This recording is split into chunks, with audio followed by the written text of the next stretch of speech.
Chapter 31 of Your Psychic Powers and How to Develop Them. Your Psychic Powers and How to Develop Them by Hereward Carrington. Personal magnetism.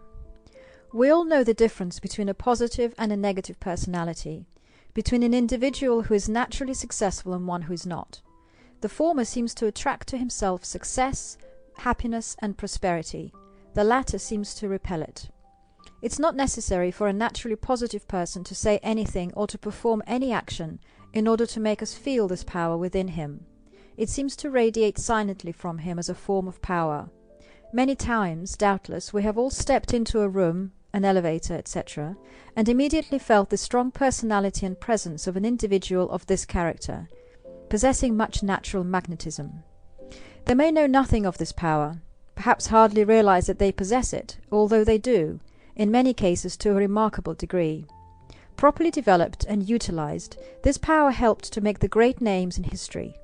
We may, all of us, cultivate and develop this power to a great extent by proper practice, and the degree to which we can develop it will make us successful accordingly, not only in the material things of this world, but will also enable us to achieve mental and spiritual heights which the ordinary person cannot attain. The inexhaustible supply. We must constantly bear in mind that there is an unlimited supply of cosmic energy, and this will develop personal magnetism to the degree to which we can draw upon it. Exercises for doing so have been given in a previous chapter. We must have confidence in ourselves and in our powers, for confidence in self breeds confidence in others, and fear weakens both the brain that plans and the hand that executes. We must use suggestion rightly in our conversation with others, and without appearing to do so, constantly give such suggestions as are likely to take root in the mind, and this must be hammered in by constant repetition. Finally, we must not waste the magnetism we may possess by nervous habits, such as tapping on the floor or table with the fingers, pacing up and down the room, etc. In short, all unnecessary gestures. If we save our energy in this way, it is the same as if we received more of it, and this we can utilize to good account. The physical factor. Personal magnetism depends upon various factors. First of all, sound physical health is essential. Without it there is little virility, and upon the presence of this vital stamina success largely depends. Theodore Roosevelt's dominating personality was due largely to his extraordinary physical energy. Large muscles are not necessarily a sign of this. It is the vital constitution which must be strengthened, and in order to accomplish this, the internal organs must be in a healthy condition. Proper exercises devoted to stimulating their function should be taken for a few minutes daily, and in this connection the student would do well to consult one or two good books on physical culture, giving directions of this character. Bending movement of all kinds are especially helpful. Deep breathing exercises, which tend to expand the lungs, chest, and diaphragm, are to be recommended. And if you can stimulate the solar plexus and internal organs by deep breathing exercises, this will go a long way towards rousing the vital currents of the body. The inner physical causes for this will be explained more fully in subsequent chapters. The mental factor. Next, the mind must be trained and cultivated in certain directions and channels. Just here the student would do well to turn back and reread the directions given in Chapter 7, Self and Soul Culture, where practical advice on success and its attainment is given. The practice of concentration, Chapter 24, would prove very helpful here. Relaxation both of body and mind should follow this. The improvement of memory by various methods would greatly add to the strength of the psychic personality, since it is upon memory that the thread of personality depends. Attention upon any given subject should be cultivated, and you should never allow yourself to perform any action automatically which should be conscious. For instance, if you put an object in the drawer of your desk, make a conscious mental note of this at the time, so that you afterward remember where it is placed, and never allow yourself to place the object there without paying particular attention to it. Many people do this, and it is indicative of a weak power of attention and a scattered mind. The degree to which you can overcome this indicates concentration and hence power. Nothing gives power and strength to the mind so much as continued exercise and concentration. The spiritual factor. Spiritual development will also assist in the cultivation of personal magnetism by drawing to your aid certain spiritual energies which recharge you, that is, charge your body in much the same way that an electric motor is charged by external energy. This power you draw by placing yourself in a certain receptive condition which invites its influx. All negative thoughts tend to erect a wall between yourself and helpful external guidance, and on the other hand, an affirmative and positive attitude will have the effect of attracting or drawing to you this additional power. Thoughts and emotions also have this effect. If you will carefully analyze your own inner sensations while thinking certain thoughts or experiencing certain emotions, you will find that selfish, self-centered impulses tend to contract you mentally and physically. You feel yourself tightening up all over, as it were, and this internal action shuts off all outside aid and influence. On the other hand, if you think thoughts of friendship, love, etc., you will find your beings tends to expand, and it is this feeling which opens the gates of your soul to an influx of higher power. How to influence others. Personal magnetism is practically useful in the affairs of this life. If you wish to achieve a certain object, you will far more likely to do so if you have a good magnetic personality than otherwise. The following simple rules, if followed, will probably greatly assist you in the development of personal magnetism. 1.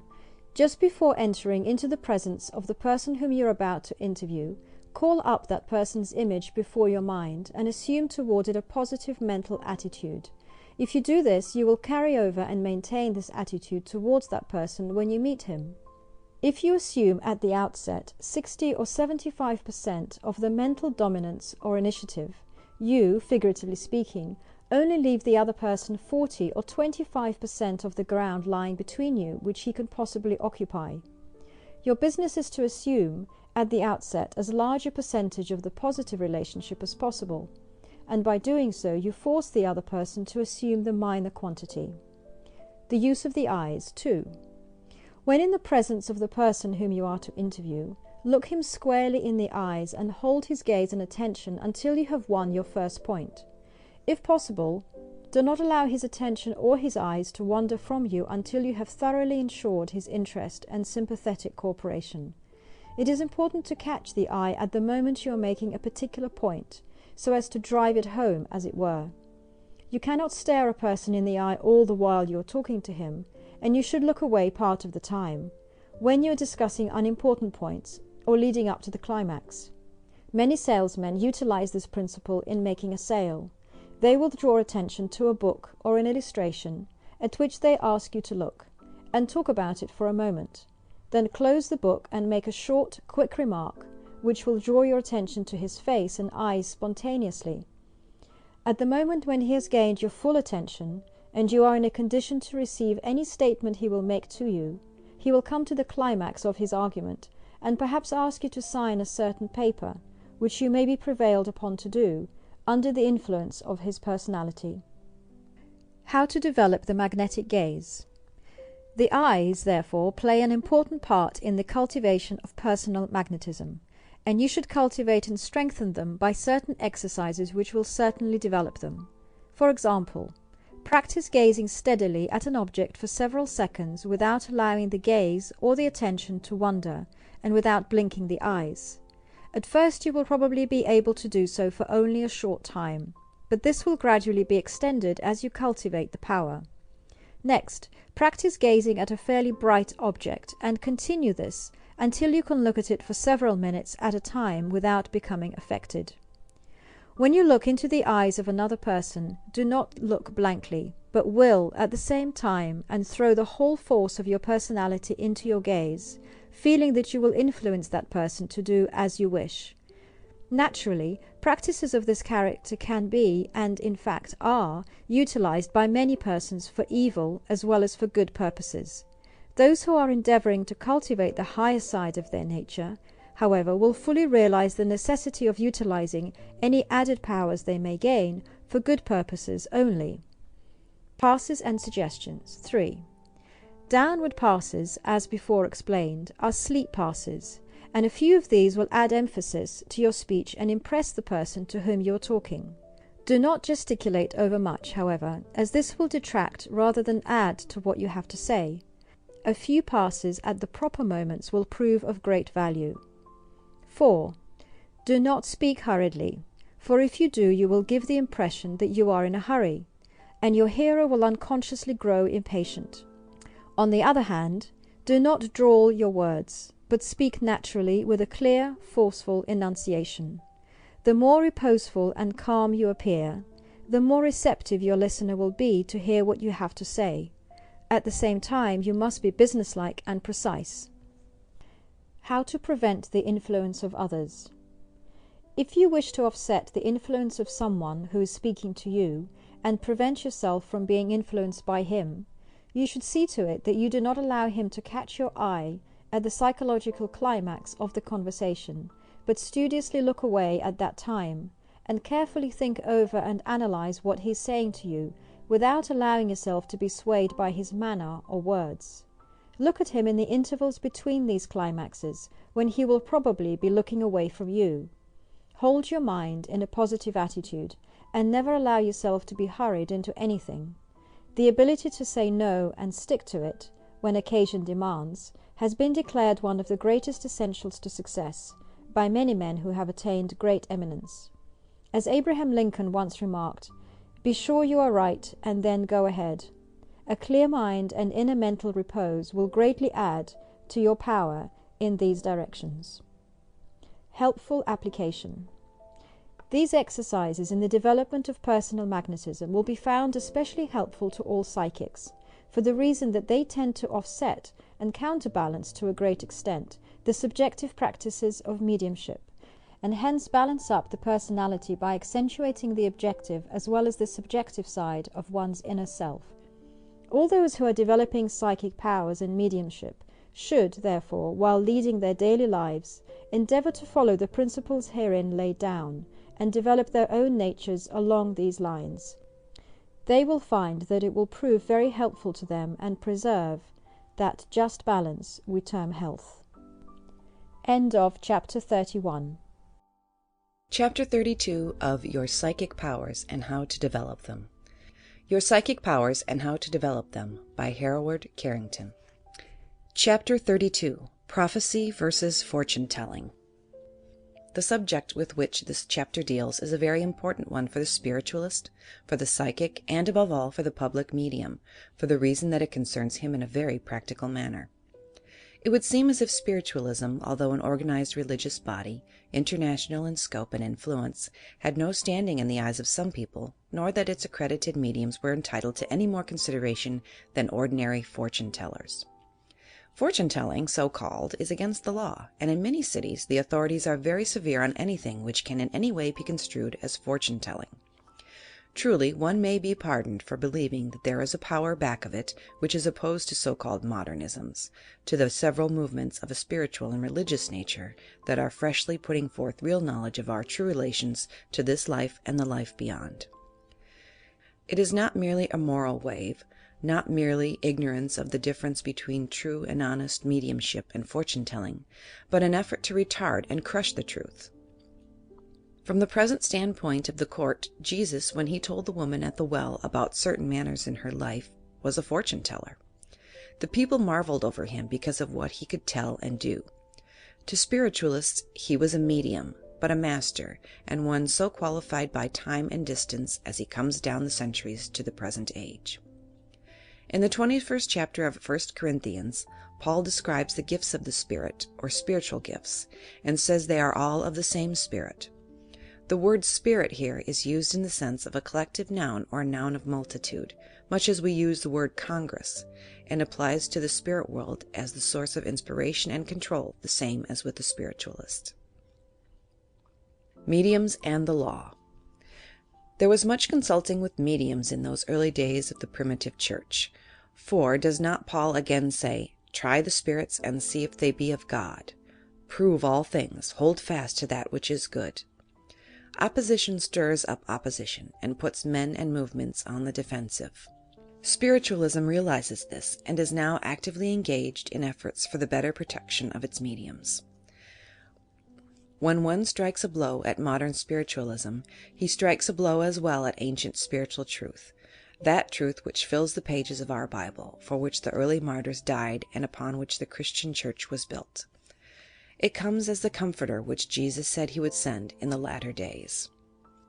An assistant district attorney once made a ruling that a sandwich constitutes a meal, and so liquor could be bought on Sunday. But no court can rule that a fortune-teller constitutes a spiritualistic medium, and have it stand. The letter killeth, but the spirit maketh alive. At the same time, prophecy is a genuine spiritual or mediumistic gift, and there are thousands of persons who have experienced so-called premonitions or previsions of the future, and have felt compelled to tell others what they have seen for them. Between prophecy and fortune-telling there is, therefore, a very fine line to be drawn, for the one is dependent upon superstition to a great extent, while the other is a genuine psychical faculty which requires our recognition and study. What prophecy is. So far as we can define the distinction between the two, it may be said that prophecy depends upon internal spiritual promptings, or the reception of definite messages relating to the future which are told the medium by external spiritual intelligences. He acts merely as a medium for transmission in the latter case, and simply gives out what he receives. This is the type of spiritual premonition as distinct from clairvoyance of the future, which we have already discussed in Chapter 14. In this latter case, the power appears to depend upon internal and spontaneous quickening of spiritual faculties, and seems to be self-originated, as it were. It is very similar to spontaneous premonitions, therefore, and in fact these subjects are so very closely connected that only an expert can define the differences between them. Unless one has had considerable experience and knowledge in this field, he is totally incapable of judging whether a given set of phenomena are the type of genuine prophecy or mere fortune-telling, and he should study the subject thoroughly before he is capable of expressing an opinion upon it. It may be well to consider the meaning of the word prophecy. It is derived from the Greek word prophemai, pro meaning before, and phemai to say or tell. There is another word, propheteuo, of similar import and derivation, and means to prophesy, divine, foretell, predict, presage, to explain or apply prophecies. In Greek classical literature, the word prophet meant a declarer, foreteller, diviner, a harbinger, a forerunner, a priest, teacher, instructor, interpreter, a poet, a bard. All of these definitions carry with them something of the idea of a character whose mission is in some way connected with the aspirations and longings of mankind. A definition of prophecy. The Standard Dictionary has defined prophecy as follows. 1. To predict or foretell, especially under divine inspiration and guidance. To prefigure, as to prophesy evil. 2. To speak or utter for God. 3. To speak by divine influence, or as a medium of communication between God and man. Specifically, to speak to men for God, declare or interpret the divine will. 4. To predict future events by supernatural influence, real or professed. To foretell the future. Utter predictions, as to prophesy a disaster. 5. Archaic. To interpret scripture, explain religious subjects, preach, exhort. Under the head of synonyms, the Standard Dictionary gives augur, define, foretell, predict, prognosticate. Prophecy differs from predict by assuming a claim to supernatural or divine inspirations. To prognosticate is to predict from observed signs, indications, or conditions.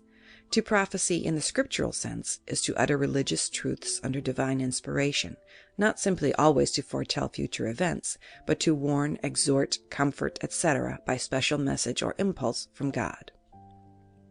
This scriptural definition seems well adapted to the spiritualist sense of the word when we interpret God to mean the infinite spirit of good.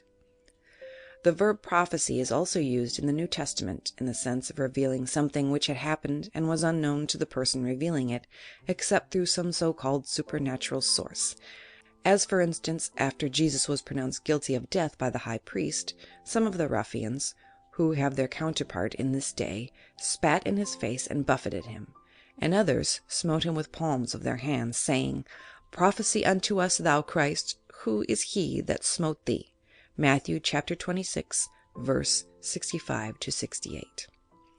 Jesus ignored this challenge. Could they have understood, or would they have believed in his mission if he had correctly pointed out the man who had assaulted him? Explanation of fortune-telling. It is true, however, that the method of arriving at the knowledge given is, in itself, an indication of the character of the knowledge imparted. Thus, fortune-telling in the hands of charlatans and quacks is often connected with such superstitious practices as reading the future from tea or coffee grounds, from cards, allowing birds to pick out envelopes containing written messages relating to the future, etc. Such practices are certainly to be deprecated by every sincere spiritualist and truth-seeker, though it should be said just here that many psychics who read the cards in this manner depend not so much on the actual fall of the cards as upon the psychic impressions which they receive at the time the sitter's fortune is being told.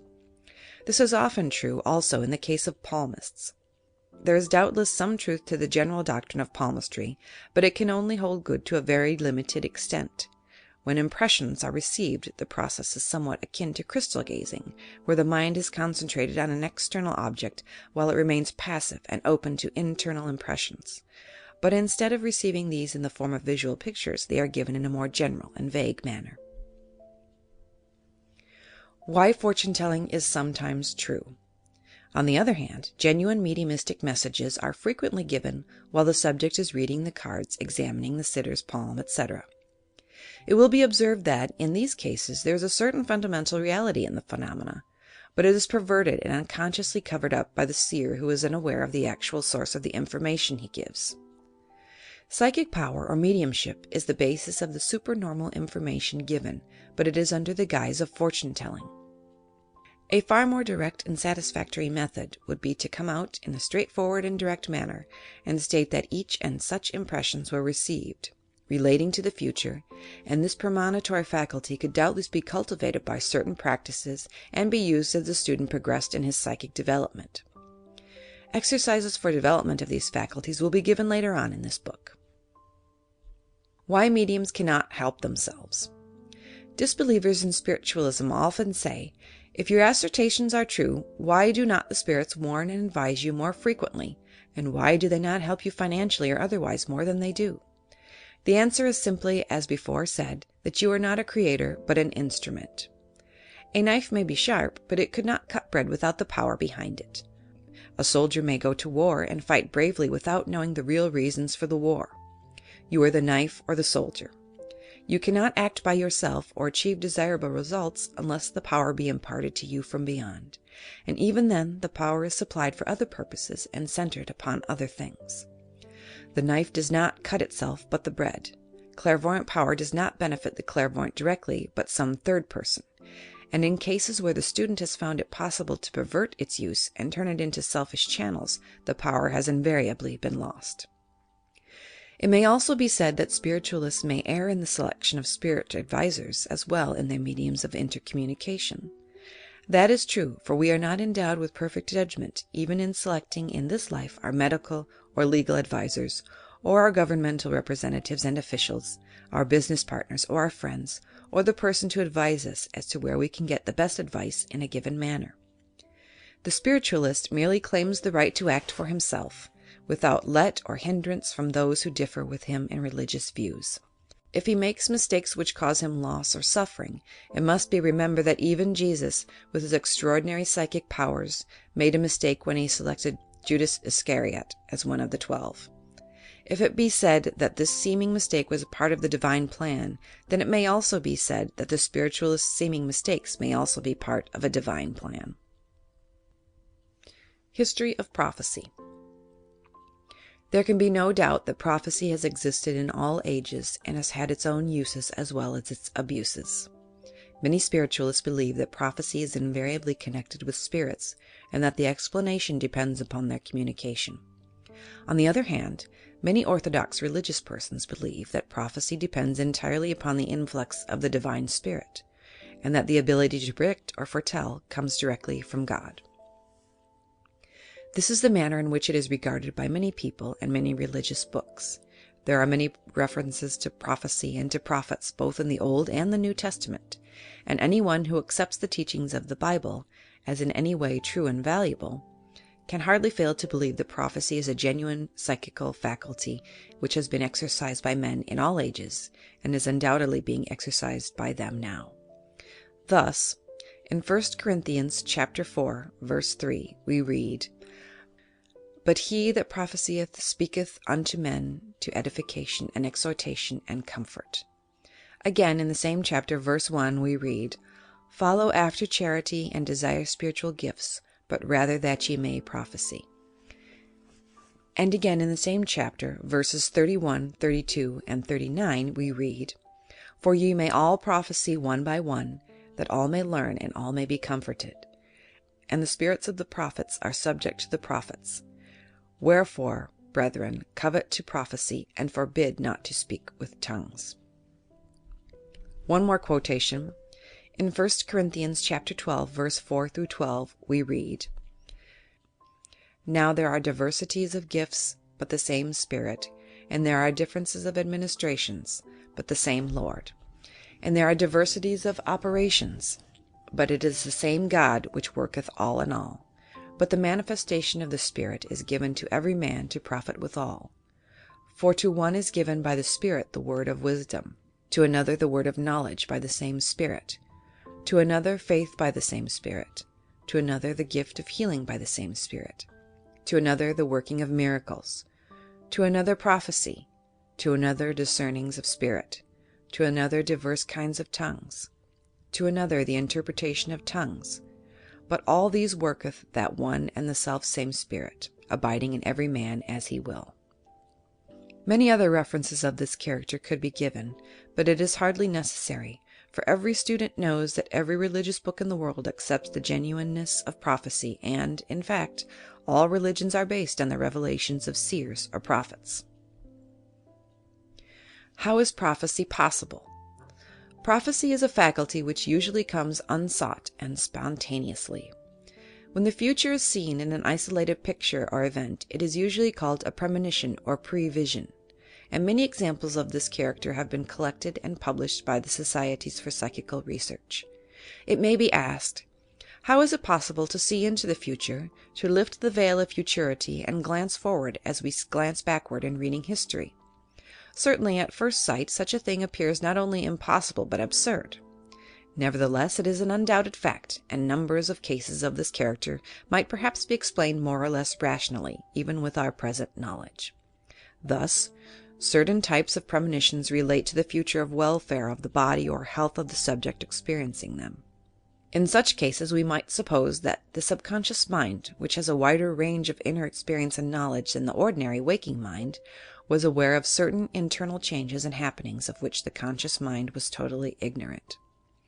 In such cases, the explanation would be that this subconscious mind, having acquired this knowledge, would merely impart or externalize it in the form of a vision, voice, or message, or in the form of automatic writing, etc.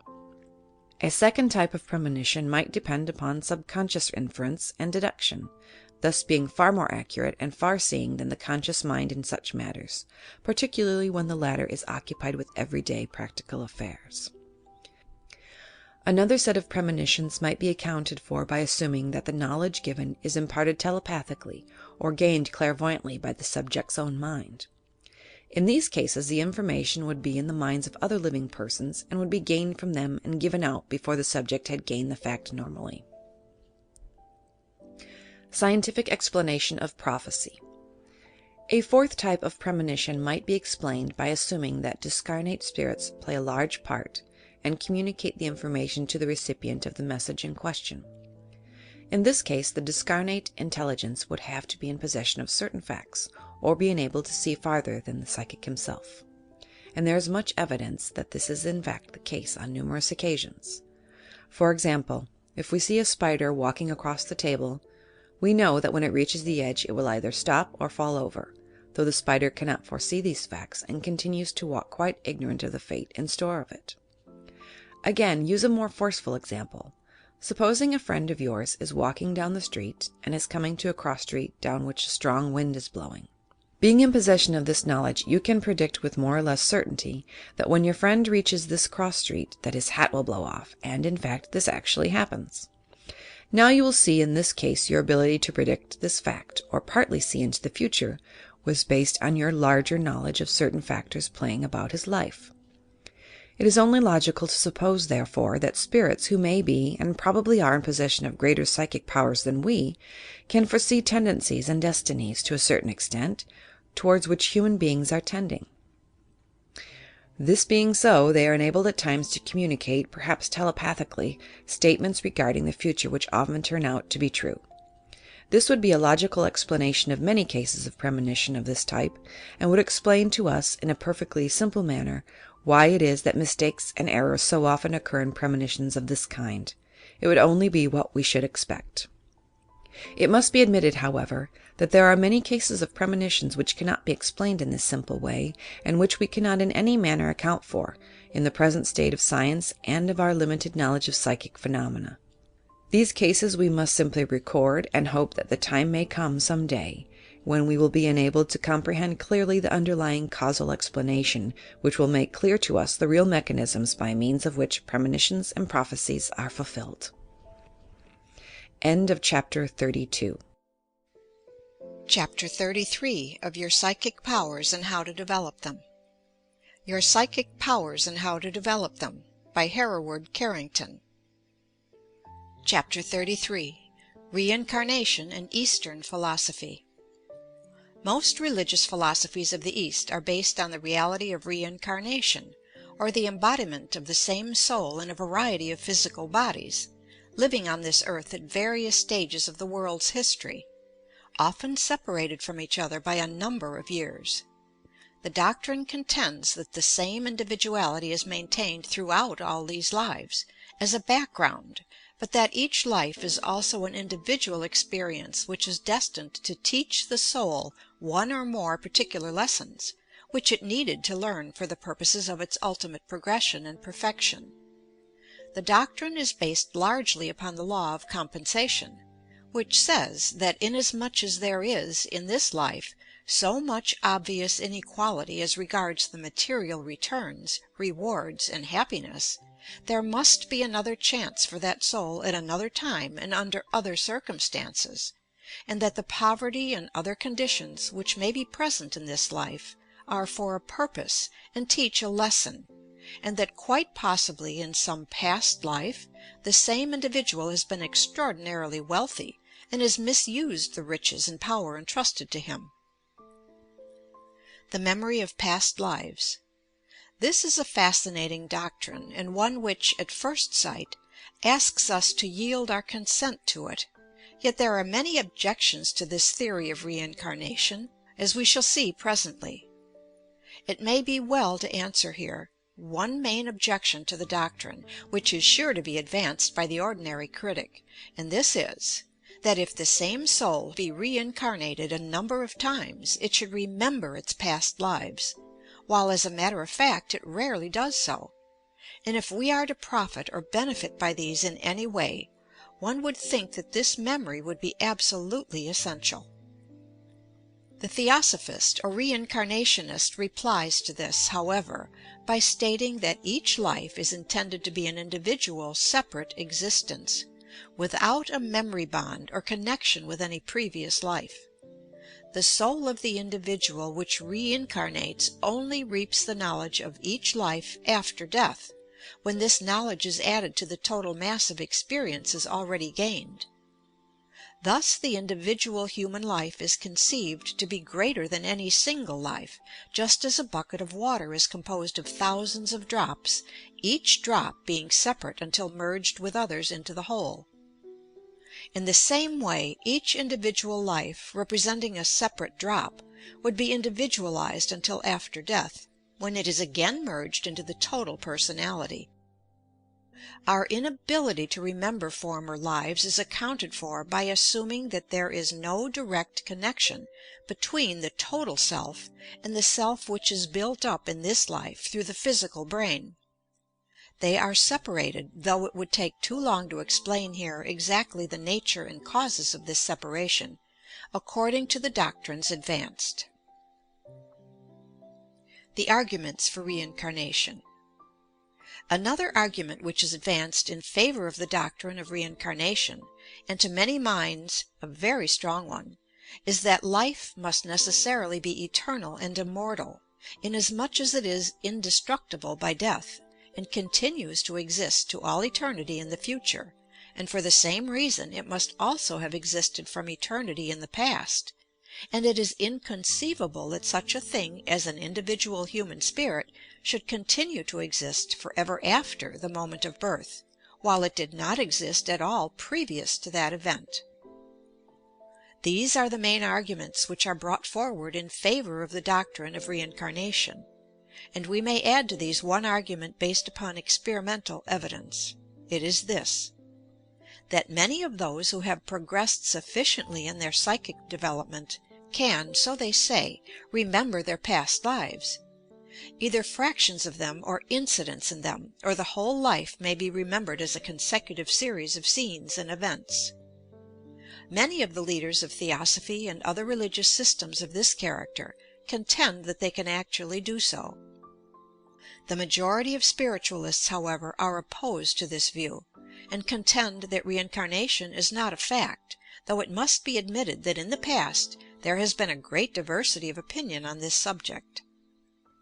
The French school of spiritists, formerly headed by Allan Kardec, contends that reincarnation is a fact, and Kardec's work, The Spirit's Book, is based entirely upon teachings of spirits who claim that reincarnation is true.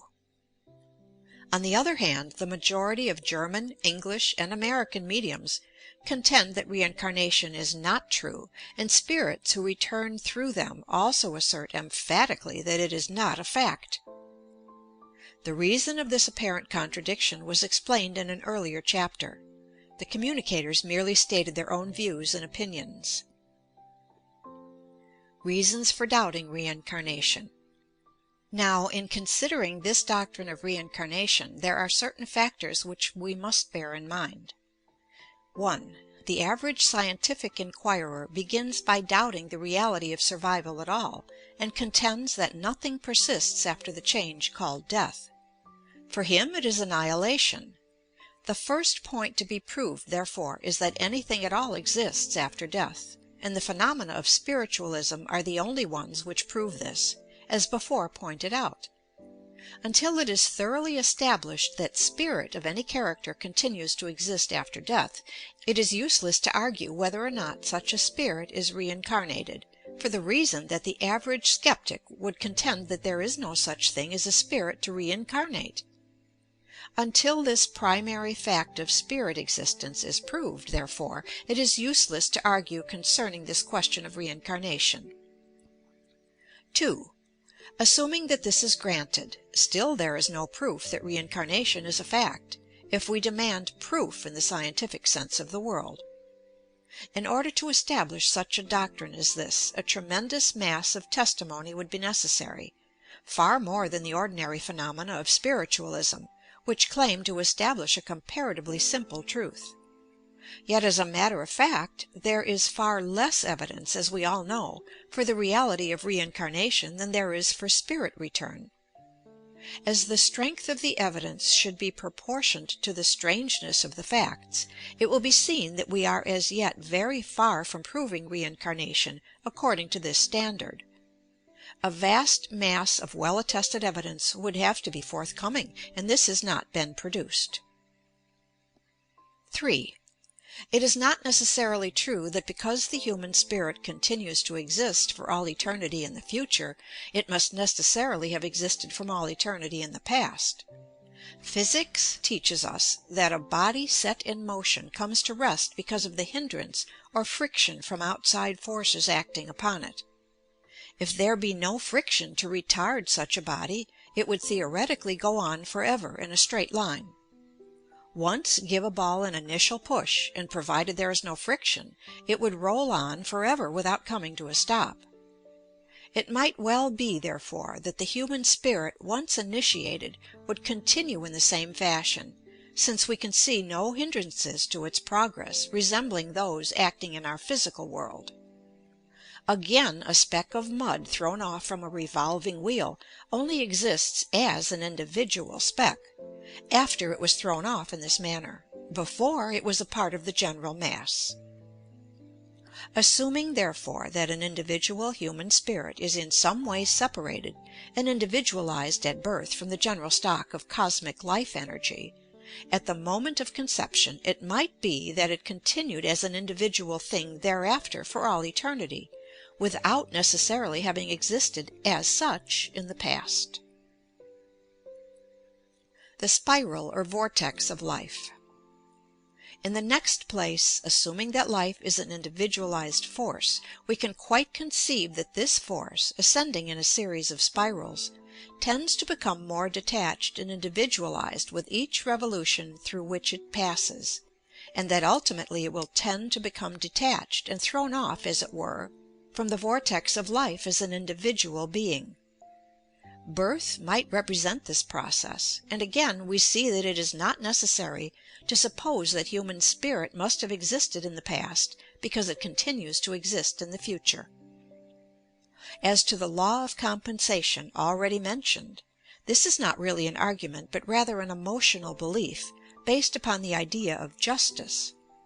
But in the first place this may not necessarily be true, and in the second, even supposing that it is, the same result is reached in other religions, for according to the teachings of Orthodox Christianity, the reward of the poor but righteous is in heaven, and according to spiritualistic philosophy, it depends on individual progress and effort. How we remember past lives. The doctrine of reincarnation cannot, therefore, be said to present a logical justification for the belief. There remains the more substantial foundation, based upon the before-mentioned experimental proof, namely, that many persons claim that they can remember portions of their past lives, and even that they can remember the whole of them. These latter cases, however, are very rare, and the material from which one could form one's judgment regarding such cases has never been published. Owing to the lack of respectable evidence in this direction, therefore, we may assume for the present, and until proof to the contrary be forthcoming, that such cases depend not upon reality, but upon elaborate subconscious imaginations and romances which these individuals have constructed within themselves, as the result of brooding and thinking over possible past lives of their own. There are many analogies for this belief, and in some cases, at least, it has been proved beyond all question of doubt that these past lives were in reality fictitious, and that the memory of them, so called, was certainly and purely subconscious imagination. Those who may be interested in obtaining this proof are referred to Professor Flournoy's book, From India to the Planet Mars. Where and how these memories originate. There remains those cases, far less satisfactory and convincing, but far more numerous, in which isolated incidents of past lives have been remembered, or in which scenes have flashed up before the mind, together with the impression, amounting to a certainty, that the individual has experienced or lived through that scene before. Most cases of this character may be explained in a perfectly natural manner, and do not afford any direct proof of the doctrine of reincarnation. Let me explain a few of the causes which may be operating inducing such apparent memories of past lives. In the first place, many of them are due to so-called illusions or hallucinations of memory, so-called pseudo-presentiments, in which the event and the feeling that it has transpired become reversed or transposed in the mind, so that one remembers the impression as occurring before the real event, while in reality it happened afterward. That this occurs in many cases has been scientifically proved. In the second place, dreams or subconsciously noted impressions which never come into consciousness may suddenly flash up in connection with a certain mental event, and this would give rise to a feeling, true in a sense, that we had experienced it before. We had, but in a dream and not in a previous life. Thirdly, many experiences, conversations, etc., overseen or overheard before the age of 4, when the personality is in the process of formation, and when consecutive memory and consciousness of self is said to begin, may be remembered as isolated experiences, and these may also give rise to the impression that we had seen them or experienced them before. Again, this is a fact, but it was not in a previous life. Lastly, there are many cases in which the subconscious mind noted a scene or event a fraction of second, or perhaps several seconds, or even minutes, before the conscious mind did, and when the latter became aware of it, there would again be this sense of familiarity and the feeling that we had seen or experienced this event before. This is true, but it was only a short time before the actual experience.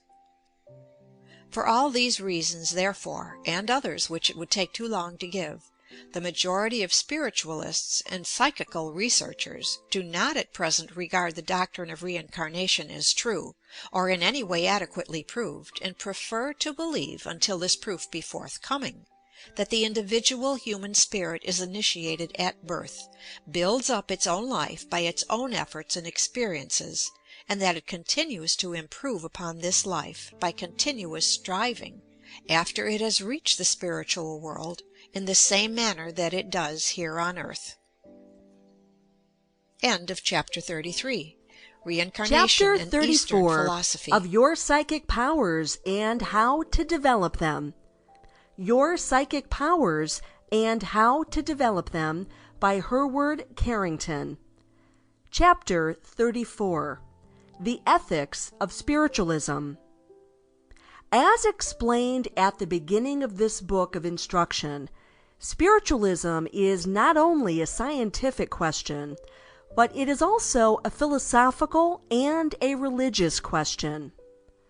It is approachable from the point of view of phenomena, also that of theology and ethics.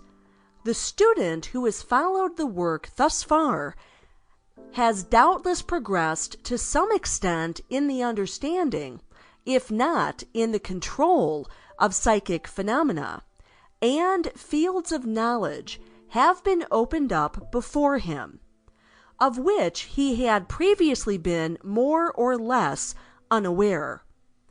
But all this would not only be unavailing, but harmful, if spiritualism were not ethically and spiritually right, as well as phenomenally true. It is no good developing something which leads one ultimately only into a mire of harmful results and a false philosophy. If spiritualism cannot be justified from the religious and ethical standpoint, it should be let entirely alone by all save the few scrupulously scientific investigators who approach the subject from that point of view and not as a belief. It is very important, therefore, for the spiritualist to have his belief founded in correct ethical principles. For, as I have before pointed out, the reproach has been raised against spiritualists that they are everything but spiritual. Unfortunately, there are many of this type, but they are doubtless in the minority. And the majority of spiritualists wish to see their faiths grounded on firm ethical principles. Is it right to investigate psychic phenomena? Various questions arise in this connection. The objection to spiritualism may first of all be raised that such things are God's secrets, which he keeps to himself. What is the use of seeking? You will find nothing. But to this, Monsignor Camille Flammarion replies rightly, there always have been people who liked ignorance better than knowledge. By this kind of reasoning, had man acted upon it, nothing would ever have been known of this world. It is the mode of reasoning adopted by those who do not care to think for themselves, and who confide to directors, so-called, the charge of controlling their consciences. If these phenomena really exist, they must be part of the universe and subject to natural law, for otherwise they could not exist at all. There is no such thing as the supernatural. All is natural, even if it be the communication of spirits. it may be unusual or uncommon. And because of this, we call these phenomena supernormal. That is beyond the ordinary normal experience of mankind, but they are not and cannot be supernatural. Concerning fraud and error. Again, the objection may be raised that these phenomena foster superstition, that this is based upon the belief that the phenomena are necessarily untrue. Once the reality of the facts is established, there is no superstition connected with it. It becomes merely a question of scientific evidence. Again, the objection has been raised against spiritualism on the ground that it encourages fraud and charlatanism. To some extent, this is true, but other cults have suffered in the same way, and all sincere spiritualists are the first to expose falsity and fraud when they meet it. There are spiritualists, it is true, who endeavor to shelter fraudulent mediums and pretend that this fraud does not exist. Such a method is a great mistake and only tends to degrade and lower spiritualism as a religious belief in the eyes of the public. Truth is mighty and shall prevail, and truth should above all else be the watchword of the true spiritualist. Is it healthy and normal? Then there is the objection that spiritualistic practices encourage morbid and abnormal states and conditions and help to induce insanity.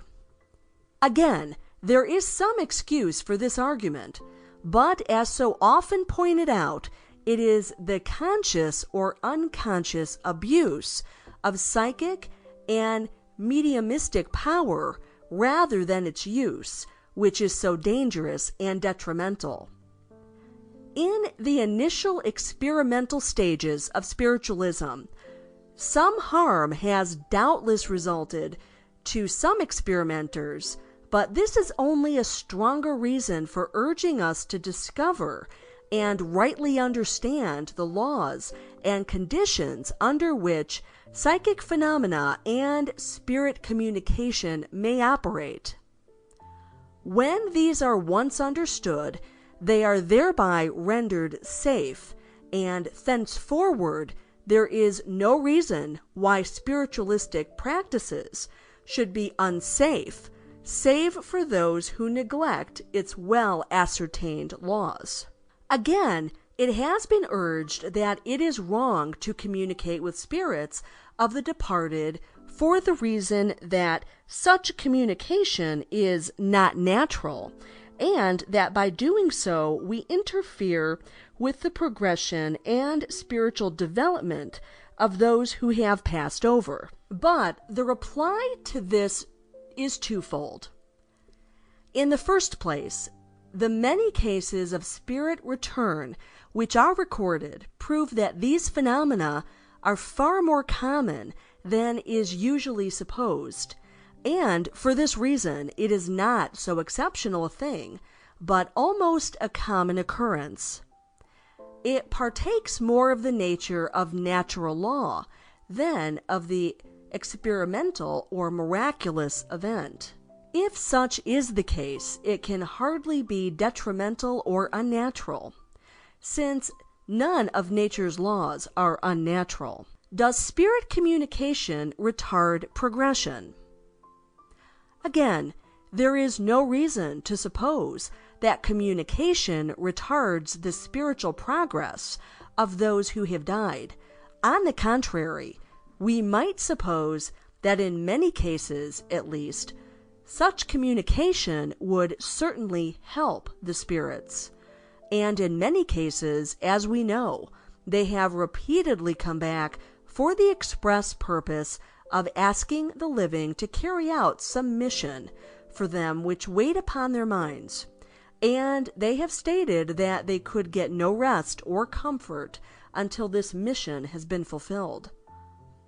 There are many cases, again, as we know, wherein the returning spirits have requested help and the prayers of the living to assist them in their progress, and many spiritualists have devoted their lives to this work, namely assisting earthbound spirits and helping them in their natural spiritual progress.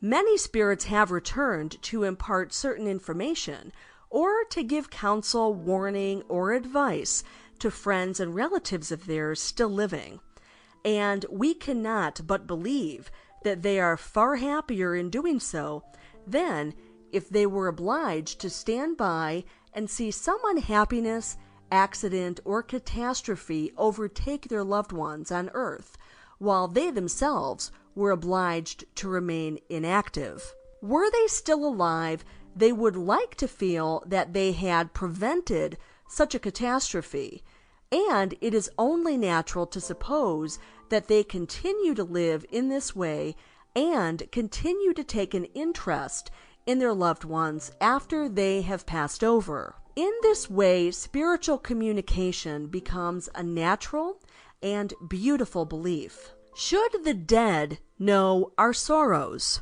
This brings us to another important question from the ethical point of view, and this is that the so-called dead are in constant sympathetic communication with those still living, and that they, after they have died, have a knowledge of our lives, our trials, and our tribulations. Many religious persons contend that this is a very unethical belief, and that they should know nothing of those on this earth after once they have died. Yet, this is surely contrary to all human sympathy and experience. A mother wrapped up in the interests of her child would surely prefer to remain near it and watch over, guard, and guide it, if possible, for a few years, rather than to desert it wholly and be totally ignorant of its life and progress.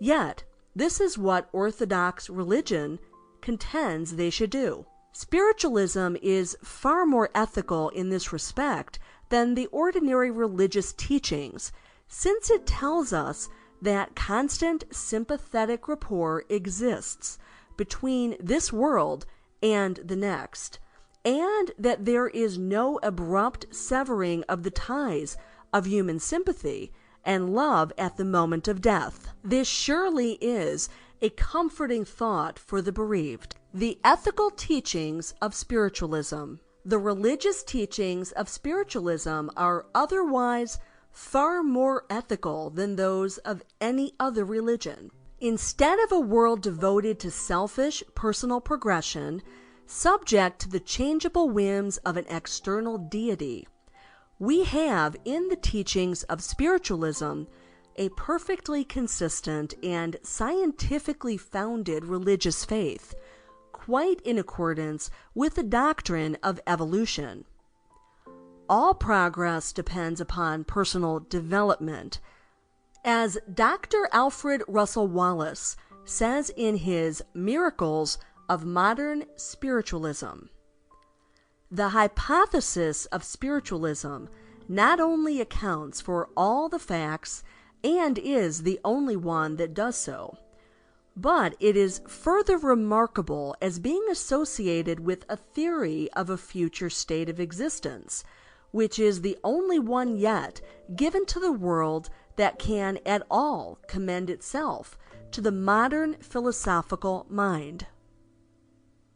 The main doctrines of this religion are that after death, man's spirit survives in an ethereal body, gifted with new powers, but mentally and morally the same individual as when clothed in flesh. That he commences from that moment a course of apparently endless progression, which is rapid just in proportion as his mental and moral faculties were active while on earth. That his comparative happiness or misery will depend entirely on himself and that just in proportion as his higher human faculties have taken part in all his pleasures here, will he find himself contented and happy in a state of existence in which they will have the same exercise, while he who has depended more on the body than on the mind for his pleasures will, when that body is no more, feel a grievous want and must slowly and painfully develop his intellectual and moral nature till its exercise shall become easy and pleasurable. Neither punishments nor rewards are meted out by an external power, but each one's condition is the natural and inevitable sequence of his condition here. He starts again from the level of moral and intellectual development to which he has raised himself while on earth. Should mediums accept money? One other point remains to be considered. It is this, that mediums accept money for their services, and inasmuch as this is a spiritual gift, it is wrong. Yet, this is common to all other religions. Do not ministers of all other religions receive compensation in some form or other for their services? As long as mediums are living in this material world, they are obliged to meet the costs of living like all other human beings, no matter how spiritual their work or they themselves may be. If mediums possess genuine power, it is only natural, in a sense, that they should utilize it and turn it to account, and it is certainly true that by doing so, they help their fellow men and help those who come to them as much or more than men in any other walk in life. This being so, it can hardly be said that any aspect of spiritualism is in itself unethical. It is, on the contrary, the most sensible, rational, and ethical religion in the world. End of chapter 34. Chapter 35 of Your Psychic Powers and How to Develop Them. Your Psychic Powers and How to Develop Them by Hereward Carrington. Chapter 35, What Happens After Death. Precisely what happens at the moment of death is one of the most dramatically interesting and one of the most striking, insoluble problems in the world today. It remains for us the problem of all problems, the mystery of the universe, the science of being. One moment we see a figure before us, a muscular, powerful man, capable of heroic efforts, great intellectual flights, lofty aspirations, delivering an oration which stirs the hearts of thousands, and perhaps helps to sway the destiny of nations and change the map of the world. The next moment he is lying on the floor, a corpse, lifeless, inanimate, incapable of the slightest thought, the slightest muscular exertion. He is the victim of heart failure. The mystery of death. A second and all has changed. Nothing can now be influenced by him. Nothing is now possible but the gradual decomposition of the body and its return to the dust from whence it sprang. Could any change be more profound or more lasting, since it can occur, presumably, but once in all eternity? The slightest anatomical variation in the man's body, so small perhaps that even a microscope cannot detect it, and we then behold the most mighty change which occurs in nature, the profoundest of tragedies and wonders. We behold the transition from the living to the lifeless. We pass from life to death. What is this change we have seen before us? Can we in any way understand it? What can we learn? What see? These are questions over which men have pondered for centuries and which still form the most fascinating problem in the realm of spiritual inquiry. Why we should not fear death. Many persons fear death. but they should not do so, for the reason that, on any theory, it is not a thing to be feared. It has been proved abundantly that, with the exception of very rare cases, there is no pain at the moment of death and no consciousness of dying. Both are obliterated by the kind hand of nature. The suffering which goes before belongs rather to life than to death.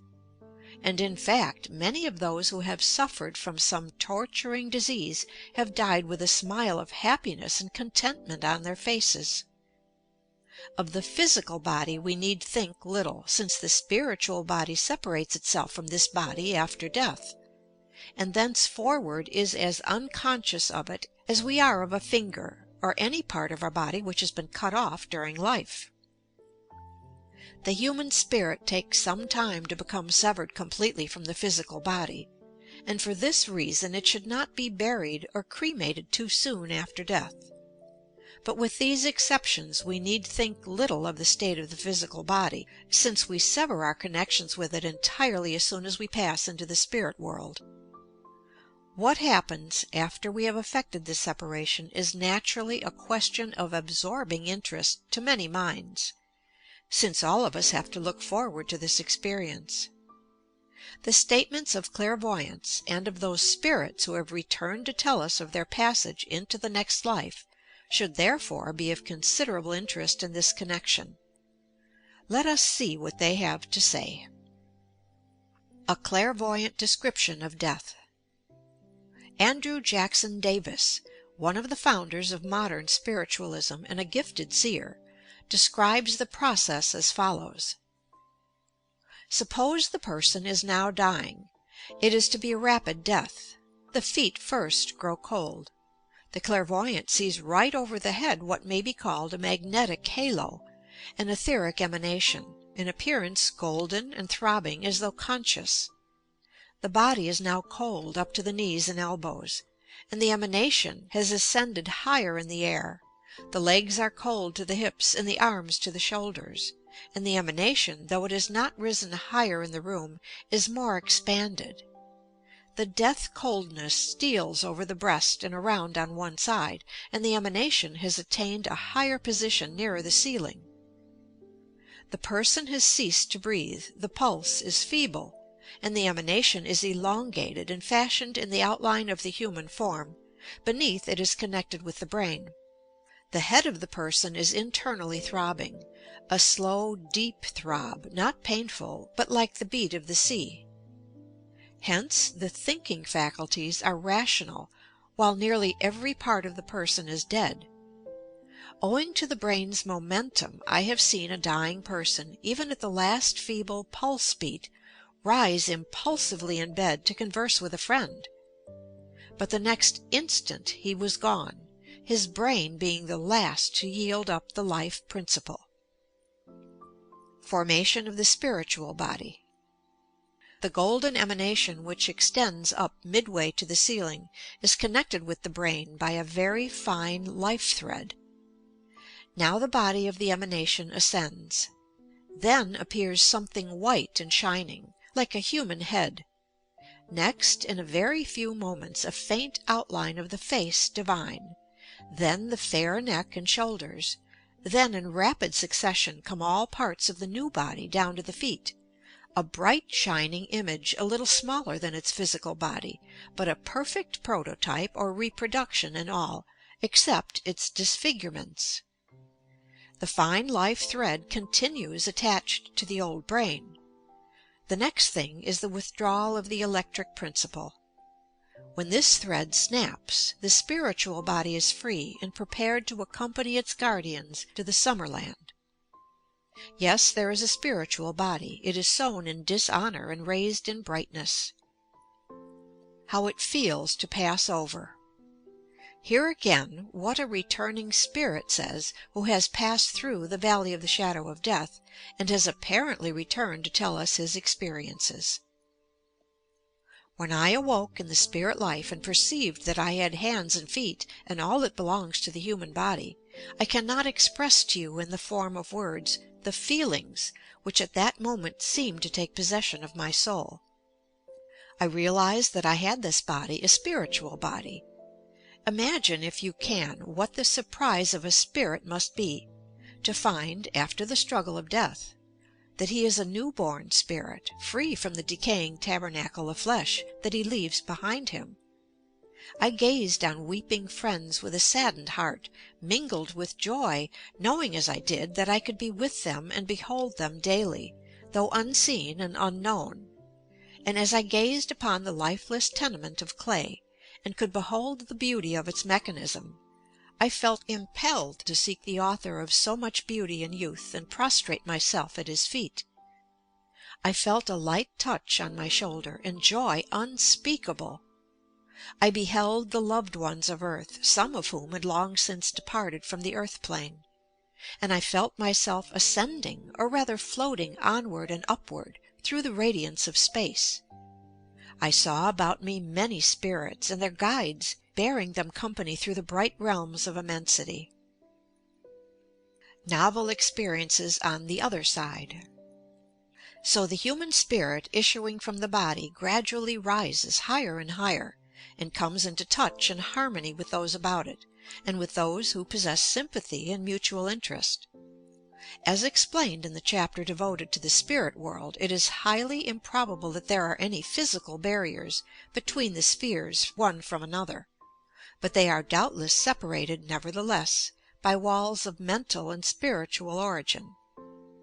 If we are in one of these planes, we must progress upward before we can reach or remain with those whom we desire most, and for this reason there is a hell, so to say, for those who cannot attain what they desire, which can only be by continual striving upward and onward. In this, however, they are constantly helped and assisted by spirit guides and helpers, so that progress is rapid when it is really desired and worked for. How we turn back to communicate. On the lower planes of existence, communication with those of the earth is, it is said, comparatively easy, but this becomes increasingly difficult as we ascend in the upward scale. It has often been pointed out that descending to communicate with those on earth is something like going down to the bottom of a muddy pool, and those who desire to go to the bottom of muddy pools are very rare, even on this earth. Still, spirits moved by ties of love for those left behind make the attempt from time to time, successful or unsuccessful in proportion to favorable or unfavorable conditions. This, however, we discussed in former chapters. As we progress, we are said to acquire more interest in the new world, and lose interest in this, just as we gradually lose interest in one country when we move into another. New scenes, new interests, and the new environment gradually alter our line of thought. But just as we are always glad to see a relative or an old friend from the home town or the motherland, so are we most happy to meet and greet those who pass over when their turn comes to join us in the spirit world. How we progress in the spirit world. After these initial stages have passed, upward progress and development begin. For many, however, the shock of death has a very severe effect, especially in cases of suicide, and those who have met with sudden and violent deaths. In such cases these spirits require some time to recover their normal selves, and have to be nursed back to health, as it were, on the other side. The same is true of those spirits who have had their minds affected by some mental or physical disease. But after this stage has been passed, they all emerge into the brightness beyond, and begin their interest, their instruction, their learning, and their progress of soul and spirit, as well as of intellect, which is to occupy them for ages of time to come. Those who die are received and cared for by loving friends on the other side, just as they were when they were born into this world. One need have no hesitation nor fear on this account. Physical birth is a terrible experience, but we remember nothing of it, and there are always those present who will tender and care for us. In the same way, birth into the spirit world through the gates of death is in many ways a terrible shock, yet we are cared for by loving guardians and received with love and care, finding happiness awaiting us when we pass from this world into the world beyond. End of Chapter 35. What happens after death?